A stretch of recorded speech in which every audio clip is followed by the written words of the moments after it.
Hello friends, welcome to legal facts. मैं advocate Santosh Sharma आज आपको एक ऐसे लीडिंग केस से इंट्रोड्यूस कराने वाला हूं जो लेबर लॉज में काफ़ी लैंडमार्क जजमेंट दे चुका है और एलएलबी स्टूडेंट्स के लिए काफ़ी बार एग्जाम्स में पूछा भी गया है। तो बिना किसी देरी के चलिए शुरू करते हैं। आज हम जिस केस के बारे में बात करने वाले हैं उसका टाइटल है Bharat bank of India limited, जो कि अपीलार्थी हैं, एवं भारत बैंक कर्मचारी जो कि उत्तरार्थीगण हैं। इस केस को डिटेल में समझने के पहले आपका ये जानना बहुत ज़रूरी है कि ये केस जितना इम्पॉर्टेंट है समझने में उतना ही आसान होने वाला है, क्योंकि मैं समझाते हुए आपको एक ऐसी ट्रिक बताने वाला हूँ जिससे एग्ज़ाम्स में आप इसको बहुत ईजीली लिख पाएंगे और किताब को आपको छूने की ज़रूरत भी नहीं पड़ेगी अगर आप ध्यान से पूरा केस एक बार सुन लेते हैं। तो चलिए शुरू करते हैं। रेफरेंस ऑफ द केस यानी कि संदर्भ है AIR 1950 SC 188। इस केस की डिटेलिंग में जाने के पहले मैं आपको बता दूं कि ये केस है क्या। तो दरअसल Bharat bank of India limited company है और इसके जो कर्मचारी हैं, तो कर्मचारियों की कुछ डिमांड्स होती हैं कंपनी से, कुछ एलिगेशंस लगाए जाते हैं। इसी कारण ये विवाद शुरू होता है। धीरे धीरे ये विवाद भारत सरकार के पास जाता है, उसके बाद फिर ये उच्च न्यायालय, सर्वोच्च न्यायालय तक भी जाता है। तो चलिए देखते हैं विषय इस केस का क्या है।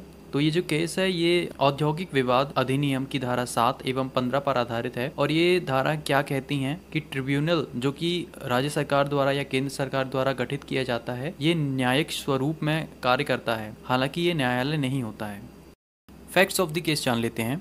तो भारत बैंक लिमिटेड कंपनी जो है उसकी स्थापना कंपनी अधिनियम के अंतर्गत हुई थी। कंपनी अपने कर्मचारियों को अच्छे से रखती थी, परंतु कर्मचारियों की कुछ डिमांड्स थी, कुछ मांगें थी, तो कंपनी क्या करती है, उन मांगों को इग्नोर कर देती है, अनसुना कर देती है, उन्हें पूरा नहीं करती है। बदले में कर्मचारी कंपनी पर दबाव डालने की कोशिश करते हैं और 9 मार्च 1949 को काम पर आना बंद कर देते हैं। कंपनी परेशान हो जाती है।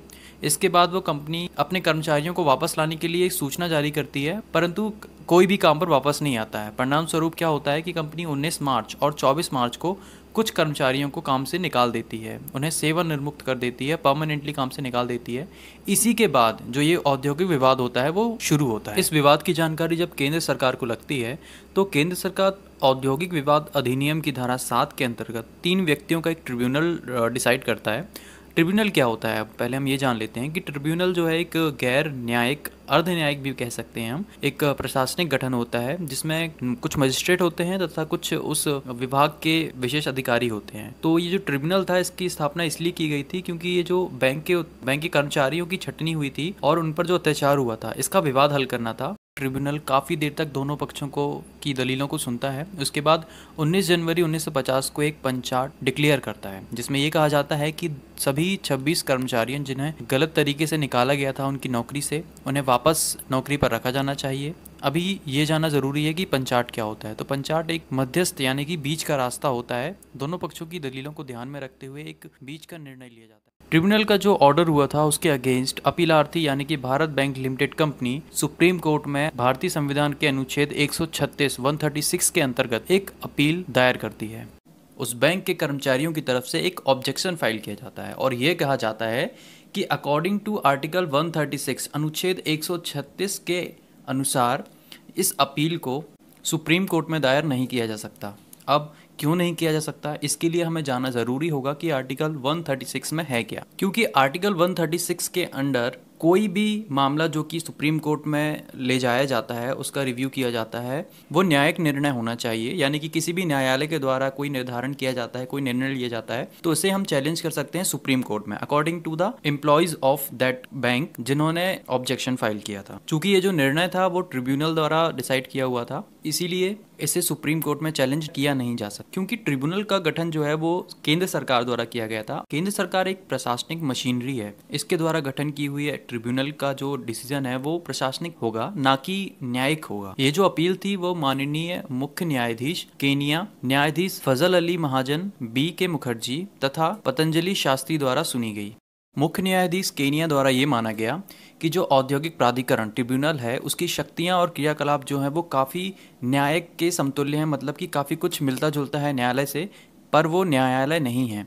क्योंकि ट्रिब्यूनल में भी जैसा न्यायालय में होता है वैसे ही प्रोसीडिंग होती है। साक्षी जो होते हैं उनको क्रॉस एग्जामिन किया जाता है। यदि कोई व्यक्ति गलत साक्ष्य देता है तो उसके अगेंस्ट कार्यवाही भी की जाती है, उन्हें दंडित भी किया जाता है। परंतु कुछ मामलों में सामान्य दीवानी मामले जो सिविल के केसेस होते हैं उसमें न्यायालय से ये थोड़ा सा अलग हो जाता है। इन सभी बातों का गहन अध्ययन किया गया, उसके बाद यह निष्कर्ष निकाला गया कि जो प्राधिकरण यानी कि जो ट्रिब्यूनल होता है वो न्यायालय के समान ही कार्य करने में सक्षम होते हैं, भले ही उनका गठन जो है प्रशासनिक इकाइयों द्वारा किया जाता है। अगर देखें तो तकनीकी रूप से ये न्यायालय नहीं है, पर इसका जो कार्य है, इसकी जो उपाधि है वो काफी कुछ न्यायालय जैसी है। दूसरी ओर न्यायालय को ये भी लगा कि ये जो विवाद पैदा हुआ है उसमें ट्रिब्यूनल का जो डिसीजन था वह अकॉर्डिंग टू आर्टिकल 136 क्या इस न्यायालय में सुनने लायक है भी या नहीं, इस बारे में काफी विचार विमर्श किया गया। पर उसके बाद डिसीजन फाइनल ये निकला कि मुख्य न्यायाधीश को ऐसा लगता है कि आर्टिकल 136 के अंतर्गत इस अपील को सुना तो जाना चाहिए, परंतु बहुत ही सावधानी के साथ। बाद में न्यायाधीश केनिया द्वारा इस अपील को खारिज कर दिया गया। न्यायाधीश फजल अली ने भी इसी बात में जोर दिया और ये एक ही मत निकाला कि जो भी अपील दायर की गई है उसमें ऐसा कुछ खास नहीं है जिसे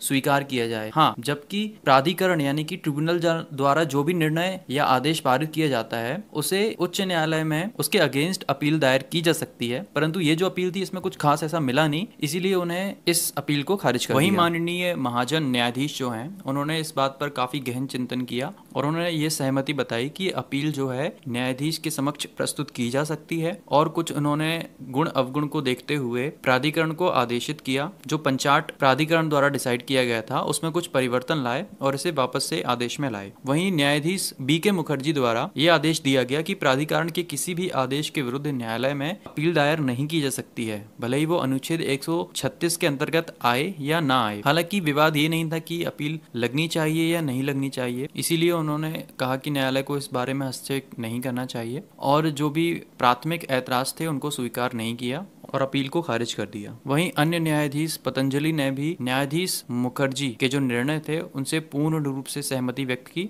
और अपना निर्णय भी वही सुनाया। फाइनल डिसीजन ये हुआ कि बहुमत के साथ निर्णय हुआ और ये जो अपील थी मय खर्चे खारिज कर दी गई। प्रतिपादित विधि के सिद्धांत, प्रिंसिपल्स ऑफ लॉ। तो पहला है औद्योगिक प्राधिकरण जो कि अधिनियम की धारा 7 के अंतर्गत निर्मित है, न्यायालय के समान ही है।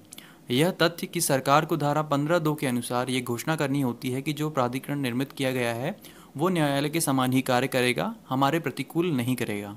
दूसरा, प्रौद्योगिक प्राधिकरण के आधार तथा कर्तव्य करीब करीब न्यायालय के समान ही होते हैं, जो कि न्यायालय रूप में ही काम करते हैं, परंतु वे न्यायालय नहीं होते हैं। प्राधिकरण यद्यपि न्यायिक कार्य कर सकता है परंतु पूर्ण रूप से न्यायालय नहीं है। संविधान के आर्टिकल 136 में काफी महत्वपूर्ण शब्दों का उपयोग किया गया है। वे इस आर्टिकल को काफी क्षेत्रफल तक बढ़ा देते हैं और ये दर्शाते हैं कि प्राधिकरण में किसी भी आदेश या जो भी निर्णय होता है उसके विरुद्ध उच्च न्यायालय में अपील की जा सकती है। पॉइंट 4, मुख्य न्यायाधीश केनिया के अनुसार उच्चतम न्यायालय जो ट्रिब्यूनल है उसके किसी भी निर्णय या आदेश के विरुद्ध अपील सुनने का अधिकार रखता है, परंतु इस अधिकार को किन्हीं खास मामलों में उपयोग किया जाना चाहिए, न कि हर किसी मामले में। नंबर 5, न्यायाधीश महाजन के अनुसार बहुत ही रेयर केस में ही इस अधिकार का प्रयोग किया जाना चाहिए, वो भी काफी सिद्धांतों और नियमों के साथ। सो गाइस, ये थी leading case Bharat bank of India limited versus Bharat bank employees की शॉर्ट समरी। उम्मीद करता हूँ आपको समझ में आया होगा, और यदि आपको कोई डाउट्स है या कुछ समझ में नहीं आया है तो आप कमेंट सेक्शन में बिल्कुल बता सकते हैं। और इसी प्रकार अन्य लीडिंग केस की समरी जानने के लिए आप लीगल फैक्ट को अभी फॉलो करें। आप हमारे चैनल को सब्सक्राइब कर सकते हैं। Thank you. जय हिंद।